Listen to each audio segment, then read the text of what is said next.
बिस्मिल्लाहिर्रहमानिर्रहीम, अस्सलाम वालेकुम नाज़रीन, मैं हूँ आपके साथ मेज़बान नईम भट्टी और आप देख रहे हैं प्रोग्राम ताकुब। नाज़रीन, इस वक्त मौजूद हूँ थाना शरकपुर की हदूद गांव सिखा वाली बंगला में, जहां पर इंतहाई अफसोसनाक और दिल खराश वाक़या पेश आया है, जहां पर जालिम बीवी ने अपने आशना के साथ मिलकर अपने शोहर को जो है कत्ल करवा दिया। यानी कि पहले सारी रात उस पर तशद्दुद करते रहे, डंडों के साथ उस पर तशद्दुद करते रहे, फिर हाथ पांव बांधकर फायर मारकर वहां से फरार हो गए। जालिम बीवी जो कि इस वक्त पुलिस की हिरासत में है। आए चलते हैं और बात करते हैं मकतूल की फैमिली से। मकतूल जो कि हाजी जवेद, जो कि बैरून मुल्क जो है मुकीम था और सऊदी अरब में जो है वो काम करता था, और 2 साल कबल जो है वो पाकिस्तान आया था। और हाजी जवेद जिसने उम्रे किए, हज किए, बहरहाल उसकी जालिम बीवी ने उसके ऊपर तशद्दुद करवाया और अपने आशना के साथ मिलकर उसको कत्ल करवा दिया। आए चलते हैं फैमिली की जानब और उनसे सारी कहानी उन्हीं की ज़ुबानी जानते हैं कि ये जालिम बीवी जिसने अपने ही शोहर को बेदर्दी के साथ कत्ल करवा दिया।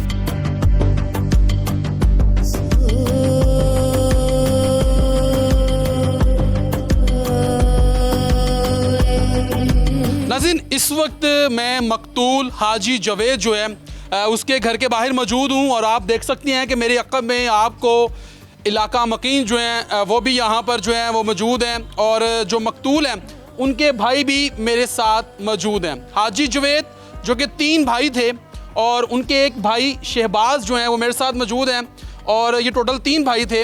हाजी जवेद जो कि बैरून मुल्क जो है मुकीम था और 2 साल पहले जो है वो पाकिस्तान शिफ्ट हुआ था, और 7 साल हो गए थे कि उसने इस जो है यानी कि अपनी बीवी से शादी की थी, और ये जालिम बीवी जिसने अपने शोहर का बेदर्दी से कत्ल करवा दिया और अपने आशना के साथ मिल के कत्ल करवा दिया था। इस घर में जो है अभी सफ़े मातम बिछा हुआ है। माँ का रो रो के बुरा हाल है, बाप जो है ज़ारो कतार रो रहा है, भाई जो हैं वो ज़ारो कतार रो रहे हैं, क्योंकि भाई जो हैं एक दूसरे के बाजू होते हैं। मगर आज शहबाज का बाजू जो है वो कट चुका है। इसका भाई हाजी जवेद इस दुनिया फानी से कूच कर गया है, और जालिमों ने बेदर्दी के साथ जो है हाजी जवेद के हाथ पांव बांधे, सारी रात तशद्दुद करते रहे, फिर सुबह जो है फायर मारे, और पूरी प्लानिंग के साथ, प्री प्लानिंग के साथ ये तमाम जो है यानी कि उन्होंने ये साजिश और ये घनौना जो है कारनामा सर अंजाम दिया है। शहबाज से बात करेंगे। अस्सलाम वालेकुम जी। वालेकुम सलाम। शहबाज भाई, अल्लाह दी ज़ात तुहानू सब्र जमील अता करे। बड़ा अफसोसनाक वाक़या है कि तुहाडा एक बाजू जिहड़ा कट चुक्या है। तुहाडा वड्डा भरा सी शहबाज।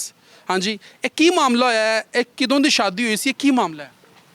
बस ਜਦੋਂ ਦੀ शादी हुई है ਉਦੋਂ ਦੇ ਰੋਲੇ ਪਏ ਨੇ ਇਹਨਾਂ ਦੇ ਆਪਸ ਵਿੱਚ।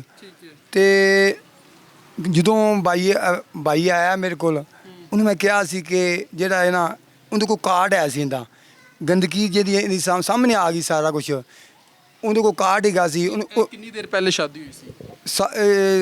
7 ਸਾਲ ਹੋ ਗਏ ਨੇ। 7 ਸਾਲ ਤੁਹਾਡੇ ਰਿਸ਼ਤੇਦਾਰ ਨੇ? ਨਹੀਂ, ਉਹ ਬੜੀ ਨੇ, ਇਹ ਫੈਜ਼ਪੁਰ ਦੀ ਹੈ। अच्छा। ਫੈਜ਼ਪੁਰ ਦੀ ਇਹ 7 ਸਾਲ ਹੋ ਗਏ ਨੇ। ਇਹਦੇ ਕੋਲ ਕਾਰਡ, ਇਹਨੂੰ ਪਤਾ ਚੱਲ ਗਿਆ ਫਲਾਣੇ ਬੰਦੇ ਨਾਲ ਗੰਦਾ ਕੰਮ ਕਰ ਰਹੀ ਹੈ, ਗੰਦਗੀ ਹੈ ਵੇ। ਇਹਦੇ ਕੋਲ ਕਾਰਡ ਹੈ ਸੀ ਹਾਜੀ ਕੋਲ। ਜੋ ਹਾਜੀ ਕੋਲ ਕਾਰਡ ਹੈ ਸੀ, तो ਕਾਰਡ ਦੀ ਵਜ੍ਹਾ ਤੋਂ ਇਹਨੂੰ ਮੈਂ ਕਿਹਾ ਸੀ ਹਾਜੀ ਸਾਹਿਬ ਇਹਨੂੰ ਨਾ ਦੱਸੀ। ਉਹ ਬਾਅਦ ਦੱਸਣ ਦੀ ਵਜ੍ਹਾ ਤੋਂ ਕੀ ਹੋਇਆ, ਇੱਕ ਬੰਦਾ ਆਇਆ, ਇੱਕ ਜਦੋਂ ਬੰਦਾ ਆਇਆ ਤੇ ਜਿਹੜਾ ਰਿਕਾਰਡ ਜਿਹੜਾ ਸੀ, ਰਿਕਾਰਡ ਸੀ, ਕਿ ਚੈਟ ਫੜ ਲਈ ਸੀ, ਫੜ ਲਈ ਸੂ, ਰਿਕਾਰਡਿੰਗ ਫੜ ਲਈ ਸੂ, ਤੇ ਮੋਬਾਈਲ ਵੀ ਉਹਨੇ ਕਾਬੂ ਕਰ ਲਏ ਨੇ। ਤੇ ਰਿਕਾਰਡਿੰਗ ਅਲੀ ਦੇ ਨਾਲ ਫੜ ਲਈ ਸੀ? ਅਲੀ ਦੇ ਨਾਲ, ਤੇ ਨਾਲ ਉਹ ਜਿਹੜਾ ਹੈ ਵੇ ਦੂਸਰਾ 2 ਮੋਬਾਈਲ ਸਨ, ਮੋਬਾਈਲ ਵੀ ਉਹਦੇ ਕੋਲ। ਤੇ ਮੈਂ ਅਮਰੂਦ ਤੋੜ ਰਿਹਾ ਵਾਂ। ਅੱਛਾ। ਤੇ ਬਾਬਰ ਆਏ ਨੇ ਬਨੋਈ ਨੇ, ਤੇ ਉਹਨਾਂ ਬਾਗ ਦੇ ਗਏ ਨੇ। ਉਹਨਾਂ ਕਿਹਾ ਕਿ ਤੇਰੇ ਭਾਈ ਨੂੰ ਗੋਲੀਆਂ ਲੱਗ ਗਈਆਂ ਨੇ। ਮੈਂ ਤਾਂ ਦਸਤੀ ਮਤਲਬ ਭੱਜਣ ਦੀ ਕੀਤੀ ਹੈ, ਪੈਰੋਂ ਨੰਗਾ ਆਇਆ ਵਾਂ। ਹੋਇਆ ਕੀ ਹੈ, ਜਦੋਂ ਆਇਆ ਮੇਰਾ ਭਰਾ ਜ਼ਮੀਨ 'ਤੇ ਤੜਫਦਾ ਪਿਆ, ਬਾਜ਼ੂ ਉਹਦੇ ਉਲਟੀ ਸਾਈਡ ਬੈਕ ਸਾਈਡ 'ਤੇ ਬਨੀਚੇ ਪਏ ਨੇ, ਬੈਕ ਸਾਈਡ 'ਤੇ ਬਾਜ਼ੂ ਬਨੀਚੇ ਪਏ ਨੇ, ਉਹਦੀਆਂ ਲੱਤਾਂ ਬਨੀਚੀਆਂ ਪਈਆਂ ਨੇ, ਤੜਫਦਾ ਪਿਆ ਹੈ। ਇੱਥੇ ਚਾਕੂ ਵੱਜੇ ਨੇ, ਇਹ ਗੋਲੀਆਂ ਵੱਜੀਆਂ ਨੇ। ਤੇ ਅੱਖਾਂ ਇਹ ਗੋਲੀਆਂ ਵੱਜੀਆਂ ਨੇ ਤੇ ਉਹਦੀਆਂ ਅੱਖਾਂ ਬਾਹਰ ਆ ਗਈਆਂ ਨੇ। ਇਹ ਕੋਲ ਕੀ ਕਰਦੀ ਪਈ ਹੈ? ਕੋਈ ਇਹਦਾ ਬਾਦੂ ਨਹੀਂ ਬਣੀਚਾ। ਇਹ ਕੋਲ ਮੈਨੂੰ ਜਦੋਂ ਇਹਨੇ ਵੇਖਿਆ, ਮੈਨੂੰ ਮਰੀਮ ਨੇ, ਜਦੋਂ ਮੈਨੂੰ ਮਰੀਮ ਨੇ ਵੇਖਿਆ ਤੇ ਤੜਫਣ ਲੱਗ ਪਈ, ਆਪਣੇ ਆਪ ਨੂੰ ਕੁੱਟਣ ਲੱਗ ਪਈ ਹੈ ਕਿ ਪਤਾ ਚੱਲੇ ਕਿ ਇਹ ਮੈਂ ਨਹੀਂ ਕੁਛ ਕੀਤਾ, ਚੋਰ ਆਏ ਨੇ। ਮਗਰ ਇਹ ਸਾਰਾ ਕੁਝ ਜੋ ਕੁਛ ਕੀਤਾ ਇਹ ਮਰੀਮ ਨੇ ਕੀਤਾ। ਇਹ ਜੋ ਕੁਛ ਵੀ ਕੀਤਾ ਇਹ ਮਰੀਮ ਨੇ ਕੀਤਾ। ਤੇ ਡਾਕੂ ਡੂਕ ਜੋ ਮੰਗਵਾ ਕੇ ਉਹਨੂੰ ਮਰਵਾ ਦਿੱਤਾ ਸੋ। ਇਹ ਅਲੀ ਜਿਹੜਾ ਸੀ, ਅਲੀ ਉਹਦਾ ਆਸ਼ਨਾ ਸੀ। ਅਲੀ ਆਸ਼ਨਾ ਸੀ। 3 ਜਾਣੇ ਹੋਰ ਨੇ, ਬਕਾਇਦਾ ਉਹਨਾਂ ਦੀ ਵੀਡੀਓ ਵੀ ਬਣੀ ਹੈ। ਫਾਇਰ ਮਾਰੇ ਨੇ ਤੋਂ ਫਰਾਰ ਹੋਏ ਨੇ। ਇੱਕ ਬਾਹਰ ਖੜਾ ਹੈ, ਮੋਟਰਸਾਈਕਲ ਤੇ ਬੈਠਾ ਹੈ। 2 ਜਾਣੇ ਜਿਹੜੇ ਫਾਇਰ ਮਾਰ ਕੇ ਤੇ ਉਹ ਦੱਸੀ ਉਹਨਾਂ ਮੋਟਰਸਾਈਕਲ ਚਲਾ ਕੇ ਨਿਕਲ ਗਏ ਨੇ। ਉਹ ਬਕਾਇਦਾ ਵੀਡੀਓ ਵੀ ਬਣੀ ਹੈ। ਤੇ ਸ਼ਬਾਜ਼ ਸ਼ਰੀਫ, ਨਵਾਜ਼ ਸ਼ਰੀਫ, ਮਰੀਮ ਨਵਾਜ਼ ਸਾਰੀ ਅਪੀਲ ਹੈ ਸਾਨੂੰ ਇਨਸਾਫ ਦਿੱਤਾ ਜਾਵੇ। ਅੱਛਾ, ਮੈਨੂੰ ਇੱਕ ਗੱਲ ਦੱਸੋ, ਤੁਸੀਂ ਦੱਸ ਰਹੇ ਹੋ ਕਿ 7 ਸਾਲ ਹੋ ਗਏ ਨੇ ਸ਼ਾਦੀ ਨੂੰ, ਤੇ ਇਸ ਸ਼ਾਦੀ ਦੇ ਸਟਾਰਟ ਵਿੱਚ ਹੀ ਅਲੀ ਤੁਹਾਡਾ ਰਿਸ਼ਤੇਦਾਰ ਹੈ ਕਿ ਅਲੀ ਰਿਸ਼ਤੇਦਾਰ ਨਹੀਂ ਗਾ, ਅਲੀ ਕਿਰਾਏਦਾਰ ਸੀ। ਅੱਛਾ, ਅਲੀ ਪਹਿਲੇ ਤੇ ਕਿਰਾਏਦਾਰ ਸੀ। 2 ਸਾਲ ਹੋ ਗਏ ਨੇ, ਉਹਨਾਂ ਰੌਲਾ ਖਤਮ ਹੋ ਗਿਆ। ਬਸ ਕਿਰਾਇਆ ਕਰੋ ਜੋ ਵੀ ਲੈਣਾ ਸੀ ਉਹ। ਅਲੀ ਤੁਹਾਡਾ ਇੱਥੇ ਕਿਰਾਏਦਾਰ ਸੀ, ਅਲੀ ਨੂੰ ਉੱਥੋਂ ਖਾਲੀ ਇਸ ਵਜ੍ਹਾ ਤੋਂ ਕਰਵਾਇਆ ਕਿਉਂਕਿ ਹਾਜੀ ਸਾਹਿਬ ਨੂੰ ਪਤਾ ਚੱਲ ਗਿਆ, ਨਜਾਇਜ਼ ਤਾਲੁਕਾਤ ਨੇ, ਪਤਾ ਲੱਗਣ ਨਹੀਂ ਵਈਆ ਤੋਂ ਉਹਨਾਂ ਕਿਰਾਏ ਤੋਂ ਕੱਢ ਦਿੱਤਾ। ਮੈਂ ਚਲੇ ਗਿਆ ਇੱਥੋਂ, ਮਕਾਨ ਖਾਲੀ ਕਰਵਾ ਲਿਆ। ਮਕਾਨ ਖਾਲੀ ਕਰਾ ਦਿੱਤਾ। ਤੇ ਦੂਸਰਾ ਇਹ ਵੇ ਕਿ ਜਦੋਂ ਹਾਜੀ ਨੇ ਉਹਨੂੰ ਦੱਸਿਆ ਕਿ ਤੇਰੀ ਇਹ ਗੰਦਗੀ ਹੈ ਵੇ, ਉਹ ਗੰਦਗੀ ਦੀ ਵਜ੍ਹਾ ਤੋਂ ਉਹਨੇ ਰਾਤ ਬੰਦੇ ਮੁਕਵਾ ਕੇ ਮਾਰਵਾ ਦਿੱਤਾ। ਬਾਕੀ ਸਾਡੇ ਨਾਲ ਇਨਸਾਫ ਕੀਤਾ ਜਾਵੇ। ਅਲੀ ਫੜਿਆ ਗਿਆ? ਨਹੀਂ, ਕੋਈ ਨਹੀਂ ਫੜੀਚਾ। ਅੱਜ 5 ਦਿਨ ਹੋ ਗਏ ਨੇ, ਹਫਤੇ ਦਿਨ ਤੋਂ ਲਾ ਲਓ, ਅੱਜ 5 ਦਿਨ ਹੋ ਗਏ ਨੇ। ਕੀ ਹੋ ਰਿਹਾ? ਕੁਝ ਵੀ ਨਹੀਂ ਹੋ ਰਿਹਾ। ਵੀਡੀਓ ਵੀ ਹੈ ਵੇ, तस्वीरें भी है, सारा कुछ ही है। की हो रहा? कुछ नहीं हो रहा। तो ये हालात है जी नाज़रीन के आप भाई की गुफ्तगू मुलाहिज़ा फरमा रहे थे, और भाई जो कि इस वक्त शदीद रंज में मुब्तला है।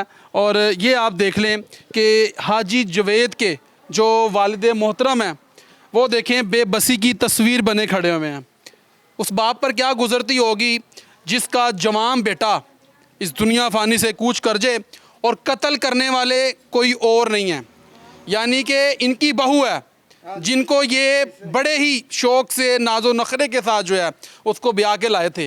बहरहाल उसने किस तरीके से अपने आशना के साथ मिलकर जो है अपने शोहर को कत्ल करवाया है।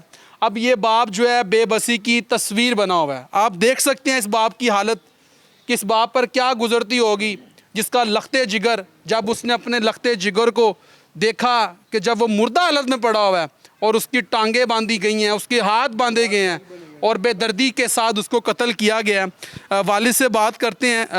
अस्सलाम वालेकुम। ਵੱਡਿਓ ਤੁਹਾਨੂੰ ਅੱਲਾ ਦੀ ਜ਼ਾਤ ਸਬਰ ਜਮੀਲ ਅਤਾ ਕਰੇ। ਇਹ ਬੜਾ ਅਫਸੋਸਨਾਕ ਵਾਕਿਆ। ਹਾਂ ਜੀ, ਇਹ ਕੀ ਮਾਮਲਾ ਹੋਇਆ ਜੀ ਸਾਹਿਬ? ਸਾਨੂੰ ਨਹੀਂ ਅਸੀਂ ਨਹੀਂ ਰੋ ਕੇ ज़हनी तौर ते मफलूज होए पे ने। ज़हनी तौर ते मफलूज होए पे ने, सदमे दी वजह। ਸਦਮਾ ਐਡਾ ਜ਼ਾਹਰੀ ਗੱਲ ਹੈ, ਜਵਾਨ ਔਲਾਦ ਦਾ ਸਦਮਾ ਸੀ ਨਾ। ਹਾਂਜੀ, ਤੁਸੀਂ ਕੀ ਲੱਗਦੇ ਹੋ? ਮੈਂ ਤੇ ਪਿੰਡ ਦਾ ਸਾਬਕਾ ਕਾਉਂਸਲਰ ਹਾਂ ਤੇ ਮੇਰੇ ਅਜ਼ੀਜ਼ ਨੇ ਵੈਸੇ, ਬਾਕੀ ਸਾਰਾ ਪਿੰਡ ਹੀ ਅਜ਼ੀਜ਼ ਹੈ, ਲੇਕਿਨ ਇਹਨਾਂ ਨਾਲ ਬੜਾ ਜ਼ੁਲਮ ਜ਼ਿਆਦਤੀ ਹੋਈ ਹੈ। ਉਸ ਬੀਬੀ ਨੇ ਬਹੁਤ ਜ਼ਿਆਦਤੀ ਕੀਤੀ ਹੈ, ਮਿਲ ਕੇ ਆਪਣੇ ਦੋਸਤਾਂ ਦੇ ਨਾਲ ਤੇ ਸੱਜਣਾਂ ਨਾਲ, ਤੇ ਜੋ ਬੁਰਾਈ ਦੀ ਵਜ੍ਹਾ ਤੋਂ ਹੀ ਸਾਰਾ ਕੁਝ ਹੋਇਆ। ਇਸ ਤਰ੍ਹਾਂ ਉਹਨੂੰ ਛੱਡ ਦਿੰਦੀ, ਕਹਿੰਦੀ ਕਿ ਮੈਨੂੰ ਜਾਣਾ, ਮੈਨੂੰ ਛੱਡ ਦਿਓ, ਤਲਾਕ ਦੇ ਦਿਓ ਜਾਂ ਖੁੱਲ੍ਹਾ ਲੈ ਲੈਂਦੀ ਜਾਂ ਜੋ ਵੀ ਕਰ ਲੈਂਦੀ, ਲੇਕਿਨ ਉਹਨੂੰ ਇਹ ਚੀਜ਼ ਨਹੀਂ ਸੀ ਕਰਨੀ ਚਾਹੀਦੀ। ਇਹ ਅਲੀ ਜਿਹੜਾ ਹੈ ਪਹਿਲੇ ਇਸ ਘਰ 'ਚ ਕਿਰਾਏ 'ਚ ਰਹਿੰਦਾ? ਅਲੀ ਰਿਹਾ ਇੱਥੇ 3 ਮਹੀਨੇ, 3 ਮਹੀਨੇ ਅੱਜ ਤੋਂ ਸਾਲ 1.5 ਸਾਲ ਪਹਿਲੇ ਦੀ ਗੱਲ ਹੈ। ਉਦੋਂ ਹਾਜੀ ਜਵੇਦ ਇੱਥੇ ਪਾਕਿਸਤਾਨ ਵਾਪਸ ਉਸ ਤੋਂ ਬਾਅਦ ਇਹਦਾ ਕੋਈ ਟੈਲੀਫੋਨ ਤੇ ਉਹਦੇ ਨਾਲ ਰਾਬਤਾ ਰਿਹਾ। ਅੱਛਾ। ਤੇ ਟੈਲੀਫੋਨ ਤੇ ਇਹਨਾਂ ਦੀਆਂ ਗੱਲਾਂ ਬਾਤਾਂ ਕੋਈ ਚੱਲਦੀਆਂ ਰਹੀਆਂ ਨੇ, ਜਾਂ ਸੱਜੇ ਖੱਬੇ ਵੀ ਜਾਂਦੀ ਰਹੀ ਹੈ, ਜੋ ਵੀ ਹੁੰਦਾ ਰਿਹਾ। ਉਹ ਬਸ ਅੱਗੋਂ ਨਾ ਹੀ ਪੁੱਛੋ, ਬਹੁਤ ਜ਼ਿਆਦਤੀ ਹੋਈ ਹੈ, ਬੜਾ ਜ਼ੁਲਮ ਹੋਇਆ। ਸਾਡੀ ਵੀ ਅਪੀਲ ਹੈ IG ਸਾਹਿਬ ਅੱਗੇ, DPO ਸ਼ੇਖਪੁਰਾ ਅੱਗੇ, ਮਰੀਮ ਨਵਾਜ਼ ਅੱਗੇ, ਕਿ ਇਹਦਾ ਇਸੇ ਚੌਕ ਦੇ ਵਿੱਚ ਹੀ ਇਹਨਾਂ ਨੂੰ ਗੋਲੀਆਂ ਮਾਰੀਆਂ ਜਾਣ, ਔਰ ਇਹਨਾਂ ਦਾ ਕੋਈ ਦਿਲ ਠੰਡਾ ਹੋਵੇ, ਕੋਈ ਇਹਨਾਂ ਨੂੰ ਅਹਿਸਾਸ ਹੋਇਆ ਹੋਵੇ ਵੀ ਚਲੋ ਜੀ ਸਾਡਾ ਵੀ ਕੋਈ ਦਾਦ ਰੱਸੀ ਹੋ ਗਈ ਹੈ। ਇਹਨਾਂ ਨਾਲ ਬਹੁਤ ਜ਼ਿਆਦਤੀ ਹੋਈ ਹੈ। ਕੋਈ ਡਕੈਤੀ ਹੋ ਜਾਂਦੀ ਜਾਂ ਕੋਈ ਮਸਲਾ ਹੁੰਦਾ, ਕੋਈ ਦਰੀਨਾ ਦੁਸ਼ਮਣੀ ਹੁੰਦੀ ਜਾਂ ਕੋਈ ਐਸਾ ਕੋਈ ਹੁੰਦਾ ਮਸਲਾ, ਫਿਰ ਠੀਕ ਹੈ, ਕੋਈ ਕਤਲਾਂ ਦਾ ਵੈਰ ਨਹੀਂ, ਕੋਈ ਦੁਸ਼ਮਣੀ ਨਹੀਂ, ਕੋਈ ਲੈਣ ਦੇਣ ਦਾ ਚੱਕਰ ਨਹੀਂ। ਬਿਲਾ ਵਜ੍ਹਾ ਕਾਸ਼ਕੀ ਮਸ਼ੂਕੀ 'ਚ ਹਰ ਸ਼ੈ ਰੜੀ ਕੱਢ ਦਿੱਤੀ ਸੋ, ਬਹੁਤ ਜ਼ਿਆਦਾ।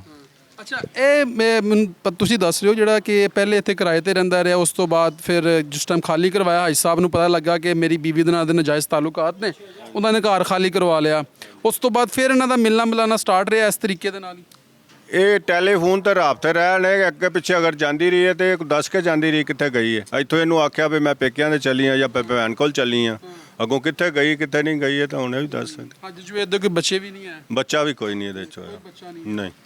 जारी गल है जिस टाइम नाज़रीन जब हाजी जवेद जो कि मकतूल है उसको पता चला कि उसकी बीवी के किसी के साथ जायज़ ताल्लुकात हैं और वो लड़का जो कि उन्हीं के घर में जो है किराए पर रहता रहा था, यानी कि किराए पे रहता था, और जब उनको पता चला उन्होंने घर खाली करवा लिया।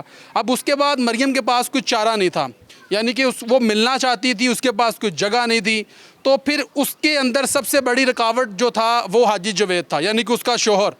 तो उसने फिर यही सोचा कि उसने एक मिली सोची समझी साजिश के तहत जो है हाजी जवेद को अपने आशना के साथ मिलकर कत्ल करवाया है। और इस वक्त आप देख सकते हैं ये पूरा गांव जो है सिखा वाली बंगला का ये गांव है जहां पर ये अफसोसनाक वाक़या पेश आया है, और पूरा गांव जो है इस वक्त अफसरदा है। और इस वक्त यहाँ पर आप देख सकते हैं कि पूरा इलाका यहाँ पर जमा, इनसे बात करते हैं। अस्सलाम वालेकुम भाईजान। जी वालेकुम सलाम। आप क्या लगते हैं हाजी जवेद के? जी हाजी जवेद भी मेरा दोस्त ही है और ये शहबाज भाई भी दोस्त है मेरे। ठीक है। तो नहायत ही शरीफ आदमी था, और जितना भी कह लेना कि उतना ही शरीफ था, और बहुत ज़्यादती हुई है उसके साथ। ठीक है, बहुत मेहनती भी था। अक्सर उसको रोड पे देखते थे तो परेशानी की हालत में दिखता था, जब भी दिखता था। ठीक है, लेकिन जो भी मामला थे वो इनके थे, हमने तो इतना नहीं उनसे डिस्कस की कि क्या मसला है, लेकिन जो है ना नहायत परेशानी के आलम में था, और नहायत शरीफ आदमी था, जुल्म हुआ है उसके साथ। बिल्कुल ऐसे। ठीक है, कभी आपसे की बात कभी शेयर की हो हाजी जवेद ने कि यार ये मैं घर की वजह से ही बड़ा परेशान हूँ? ये अली जो है, अली इसी गांव का रिहायशी है या कहीं बाहर? नहीं, कहीं बाहर से आया हुआ था। बाहर से आया जी, हुआ? बाहर से आया हुआ। 3 महीने यहाँ पर जी, रिहायश पजीर रहा है वो। बाहर से आया हुआ था और इसी घर में रैशपरी रहा है। ठीक है। तो बाकी जो मामला हैं वो तो वो यहाँ पर उनकी गैर मौजूदगी में ये लड़का जो अली है यहाँ पर आता जाता रहा? ज़ाहिर बात है कि जब ये चक्कर चलता है तो फिर आना जाना तो बना ही रहता है। ठीक है, कभी जी साथ ही जो है घर है, ये शहबाज भाई का घर है। शहबाज भाई ये आपका घर है? नहीं, उनका दूसरी साइड पे घर है। अच्छा अच्छा, ये साथ वाला घर किसका है जी? अच्छा अच्छा, आपका घर है ये। अच्छा अच्छा, अस्सलाम वालेकुम। वालेकुम क्या नाम है आपका? मोहम्मद एजाज। अच्छा इजाज भाई, ये आपका घर है ये साथ वाला? हाजी जवेद आपके हमसाए थे? जी हमसाए भी थे, भाई भी थे। भाई भी थे। हाँ जी। तो क्या कभी आपने देखा कि घर में कभी लड़ाई वगैरह हुई हो? लड़ाई तो अक्सर होती थी होती जी। थी, किस बात पे होती थी? ये तो हमें नहीं पता किस बात पे होती थी। होती थी अक्सर, ऐसे ही हो जाती थी, कोई ख़ास बात नहीं होती थी। ये जो बता रहे हैं कि ये मरियम का जो अली के साथ कोई रिलेशन था, और ये उसका हमें नहीं पता। उसका बिल्कुल नहीं पता? नहीं पता। तो जी जिस दिन ये वाक़या हुआ था उस दिन आपने क्या देखा यहाँ पर? मैं जब ये वाक़या हो गया था उसके बाद आया। उसके बाद आप जी। आए थे? तो हाजी जवेद अच्छे इंसान थे? बहुत अच्छे इंसान थे। सब मोहल्ले वालों के साथ उनका बहुत मतलब एक बहुत अच्छे थे। पूरे पिंड ਦੇ ਨਾਲ ਕਿਸੇ ਨਾਲ ਕੋਈ ਅਦਾਵਤ, ਕੋਈ ਦੁਸ਼ਮਣੀ, ਕੋਈ ਕਿਸੇ ਕਿਸਮ ਦੀ ਬਿਲਕੁਲ ਹੀ ਸ਼ਰਾਫਤ, ਔਰ ਹਰ ਬੰਦੇ ਨਾਲ ਦੋਸਤੀ ਔਰ ਜੀ ਕਰਕੇ। ਜਿਹੜਾ ਬੰਦਾ ਵੀ ਮਿਲਿਆ ਉਹਨੇ ਜੀ ਕਰਕੇ ਬੋਲਿਆ, ਔਰ ਉਹਦੀ ਕੋਈ ਉਹਦੇ ਵਿੱਚ ਕੋਈ ਐਸੀ ਗੰਦੀ ਕੋਈ ਆਦਤ ਨਹੀਂ ਸੀ, ਕੋਈ ਕਿਸੇ ਕਿਸਮ ਦਾ ਕੋਈ ਨਸ਼ਾ, ਕੋਈ ਬੀਬੀਆਂ ਮਗਰ ਫਿਰਨਾ, ਜਾਂ ਕੋਈ ਕਿਸੇ ਕਿਸਮ ਦਾ ਕੋਈ ਚੋਰੀ ਡਕੈਤੀ, ਕੋਈ ਹਰ ਕਿਸਮ ਵੱਲੋਂ ਪਾਕ ਸਾਫ ਸੀ, ਬਿਹਤਰੀਨ ਔਰ ਅੱਛਾ ਇਨਸਾਨ ਸੀ। ਲੇਕਿਨ ਉਹਦੇ ਨਾਲ ਬਹੁਤ ਜ਼ਿਆਦਤੀ ਹੋਈ। ਉਹਦੇ ਨਾਲ ਜ਼ਿਆਦਤੀ ਤਾਂ ਹੋ ਗਈ, ਉਹਦੇ ਟੁਰ ਗਿਆ, ਲੇਕਿਨ ਅਸਲ ਪਿਛਲਿਆਂ ਨਾਲ ਬਹੁਤ ਜ਼ਿਆਦਤੀ ਹੋਈ ਹੈ। ਉਹਦੇ ਵਾਲਦੈਨ ਨਾਲ, ਉਹਦੇ ਭਰਾਵਾਂ ਭੈਣਾਂ ਨਾਲ। तो बेचारा वो उसका तो रो रो के बुरा हालत ਤੇ था, ਬਾਹਰ उनसे तो बोला ही नहीं जा रहा। ਸਾਡੀ ਤਾਂ ਅਪੀਲ ਹੈ ਕਿ ਇਹਦੇ ਨਾਲ ਪੂਰਾ ਕਲਾ ਕਮਾ ਇਹਨਾਂ ਦਾ ਕੀਤਾ ਜਾਵੇ। ਇਹਨਾਂ ਬਹੁਤ ਜ਼ਿਆਦਤੀ ਕੀਤੀ ਹੈ, ਬਹੁਤ ਜ਼ੁਲਮ ਕੀਤਾ ਹੈ, और ਉਸੇ ਤਰ੍ਹਾਂ ਹੀ ਇਹਨਾਂ ਨੂੰ ਐਸੇ ਚੌਕ ਹੀ ਲਿਆ ਕੇ ਗੋਲੀਆਂ ਮਾਰਨੀਆਂ ਚਾਹੀਦੀਆਂ। जी बिल्कुल जी नाज़रीन के आपने जो है मकतूल के जो लवाहिकीन हैं उनकी गुफ्तगू मुलाहिदा फरमाई है, जो अहले मोहल्ला हैं उनकी गुफ्तगू आप मुलाहिदा फरमा रहे थे, जो कि शदीद गम और गुस्से का इजहार कर रहे थे। और यकीनन ये बड़ा ही अफसोसनाक वाक़या है, क्योंकि मियाँ बीवी एक दूसरे का लिबास होते हैं, और लेकिन इस वाक़े के बाद जो है बहुत ही अफसोसनाक वाक़या। बहरहाल CM पंजाब मरियम नवाज़ साहिबा को चाहिए कि इस वाक़े का जो है वो नोटिस लें। एक शॉर्ट ब्रेक लेंगे और ब्रेक के बाद जो है मज़ीद और लोगों से बात करेंगे। एक शॉर्ट ब्रेक लेंगे जी।